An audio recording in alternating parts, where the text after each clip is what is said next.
Chapter 18. And David numbered the people that were with him, and set captains of thousands and captains of hundreds over them. And David sent forth a third part of the people under the hand of Joab, and a third part under the hand of Abishai the son of Zeruiah, Joab's brother, and a third part under the hand of Ittai the Gittite. And the king said unto the people, I will surely go forth with you myself also. But the people answered, Thou shalt not go forth, for if we flee away, they will not care for us, neither if half of us die, will they care for us. But now thou art worth 10,000 of us, therefore now it is better that thou succor us out of the city. And the king said unto them, What seemeth you best I will do. And the king stood by the gate side, and all the people came out by hundreds and by thousands. And the king commanded Joab and Abishai and Ittai, saying, Deal gently for my sake with the young man, even with Absalom. And all the people heard when the king gave all the captains charge concerning Absalom. So the people went out into the field against Israel, and the battle was in the wood of Ephraim, where the people of Israel were slain before the servants of David, and there was there a great slaughter that day of 20,000 men.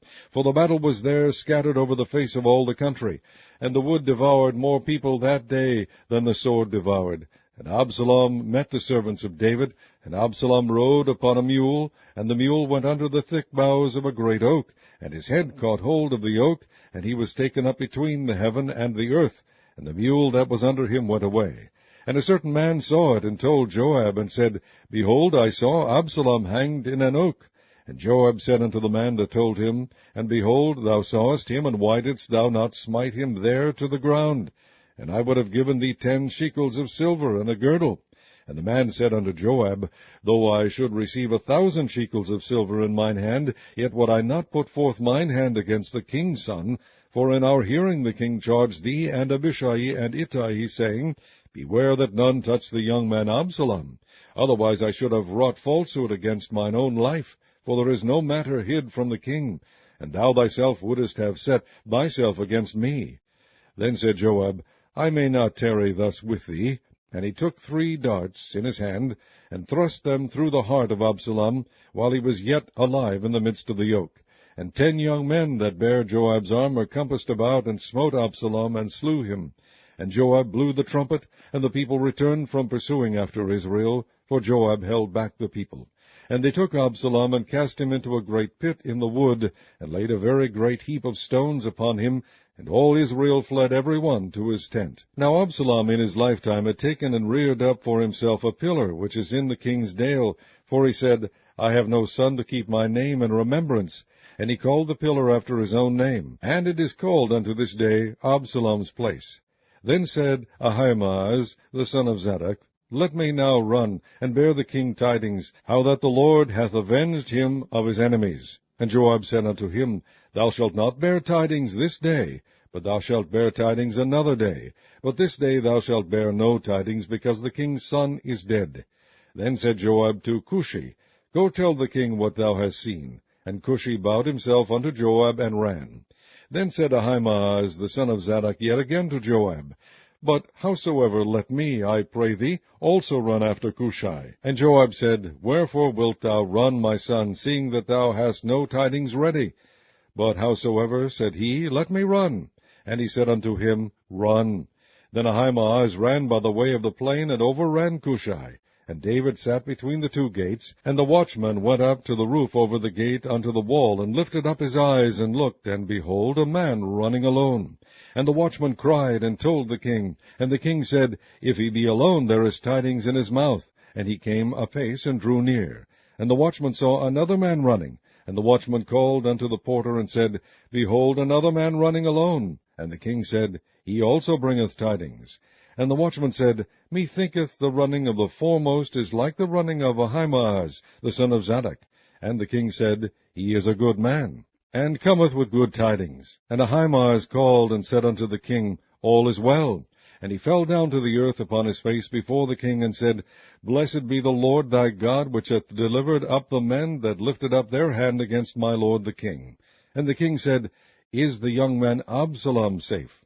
And Ahimaaz answered, When Joab sent the king's servant, and me thy servant, I saw a great tumult, but I knew not what it was. And the king said unto him, Turn aside, and stand here. And he turned aside, and stood still. And behold, Cushai came, and Cushai said, Tidings, my lord the king, for the Lord hath avenged thee this day of all them that rose up against thee.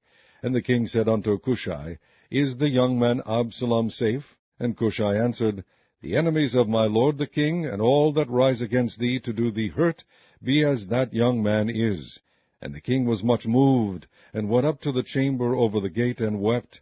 And as he went, thus he said, O my son Absalom, my son Absalom, would God I had died for thee, O Absalom, my son, my son. Chapter 19. And it was told Joab, Behold, the king weepeth and mourneth for Absalom. And the victory that day was turned into mourning unto all the people, for the people heard say that day how the king was grieved for his son. And the people gat them by stealth that day into the city, as people being ashamed steal away when they flee in battle. But the king covered his face, and the king cried with a loud voice, O my son Absalom, O Absalom, my son, my son. And Joab came into the house to the king, and said, Thou hast shamed this day the faces of all thy servants, which this day have saved thy life, and the lives of thy sons, and of thy daughters, and the lives of thy wives, and the lives of thy concubines, in that thou lovest thine enemies, and hatest thy friends. For thou hast declared this day that thou regardest neither princes nor servants.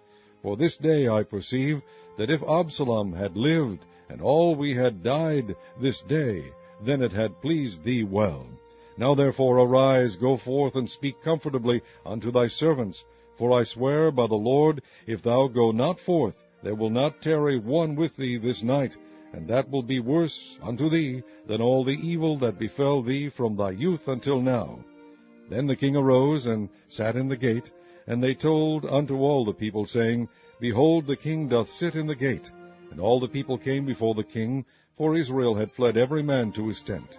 And all the people were at strife throughout all the tribes of Israel, saying, The king saved us out of the hand of our enemies, and he delivered us out of the hand of the Philistines, and now he is fled out of the land for Absalom. And Absalom, whom we anointed over us, is dead in battle. Now therefore why speak ye not a word of bringing the king back? And King David sent to Zadok and to Abiathar the priests, saying, Speak unto the elders of Judah, saying, Why are ye the last to bring the king back to his house, seeing the speech of all Israel is come to the king, even to his house? Ye are my brethren, ye are my bones and my flesh, wherefore then are ye the last to bring back the king? And say ye to Amasa, Art thou not of my bone and of my flesh? God do so to me, and more also, if thou be not captain of the host before me continually in the room of Joab. And he bowed the heart of all the men of Judah, even as the heart of one man, so that they sent this word unto the king, Return thou, and all thy servants. So the king returned, and came to Jordan, and Judah came to Gilgal to go to meet the king, to conduct the king over Jordan. And Shimei the son of Gera, a Benjamite, which was of Bahurim, hasted and came down with the men of Judah to meet King David. And there were 1,000 men of Benjamin with him, and Ziba the servant of the house of Saul, and his 15 sons, and his 20 servants with him. And they went over Jordan before the king. And there went over a ferry boat to carry over the king's household, and to do what he thought good. And Shimei the son of Gera fell down before the king, as he was come over Jordan, and said unto the king, Let not my lord impute iniquity unto me, neither do thou remember that which thy servant did perversely the day that my lord the king went out of Jerusalem, that the king should take it to his heart. For thy servant doth know that I have sinned. Therefore, behold, I am come the first this day of all the house of Joseph to go down to meet my lord the king. But Abishai the son of Zeruiah answered and said, Shall not Shimei be put to death for this, because he cursed the Lord's anointed? And David said, What have I to do with you, ye sons of Zeruiah, that ye should this day be adversaries unto me? Shall there any man be put to death this day in Israel? For do not I know that I am this day king over Israel? Therefore the king said unto Shimei, Thou shalt not die. And the king sware unto him. And Mephibosheth the son of Saul came down to meet the king, and had neither dressed his feet, nor trimmed his beard, nor washed his clothes, from the day the king departed until the day he came again in peace. And it came to pass, when he was come to Jerusalem to meet the king, that the king said unto him, Wherefore wentest not thou with me, Mephibosheth? And he answered, My lord, O king, my servant deceived me. For thy servant said, I will saddle me an ass, that I may ride thereon, and go to the king, because thy servant is lame. And he has slandered thy servant unto my lord the king. But my lord the king is as an angel of God. Do therefore what is good in thine eyes. For all of my father's house were but dead men before my lord the king, yet didst thou set thy servant among them, that did eat at thine own table. What right therefore have I yet to cry any more unto the king? And the king said unto him, Why speakest thou any more of thy matters? I have said, Thou and Ziba divide the land. And Mephibosheth said unto the king, Yea, let him take all, forasmuch as my lord the king is come again in peace unto his own house. And Barzillai the Gileadite came down from Regulim, and went over Jordan with the king to conduct him over Jordan. Now Barzillai was a very aged man, even 80 years old, and he had provided the king of sustenance while he lay at Mahanaim, for he was a very great man. And the king said unto Barzillai, Come thou over with me, and I will feed thee with me in Jerusalem. And Barzillai said unto the king, How long have I to live, that I should go up with the king unto Jerusalem? I am this day 80 years old, and can I discern between good and evil? Can thy servant taste what I eat or what I drink? Can I hear any more the voice of singing men and singing women?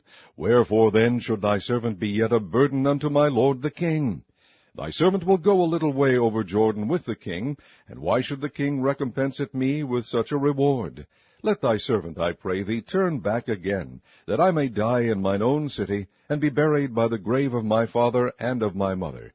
But behold thy servant Chimham, let him go over with my lord the king, and do to him what shall seem good unto thee. And the king answered, Chimham shall go over with me, and I will do to him that which shall seem good unto thee, and whatsoever thou shalt require of me, that will I do for thee. And all the people went over Jordan, and when the king was come over, the king kissed Barzillai, and blessed him, and he returned unto his own place. Then the king went on to Gilgal, and Chimham went on with him. And all the people of Judah conducted the king, and also half the people of Israel. And behold, all the men of Israel came to the king, and said unto the king, Why have our brethren the men of Judah stolen thee away, and have brought the king and his household and all David's men with him over Jordan? And all the men of Judah answered the men of Israel, Because the king is near of kin to us, wherefore then be ye angry for this matter? Have we eaten at all the king's cost, or hath he given us any gift? And the men of Israel answered the men of Judah, and said, We have 10 parts in the king, and we have also more right in David than ye. Why then did ye despise us, that our advice should not be first had in bringing back our king? And the words of the men of Judah were fiercer than the words of the men of Israel.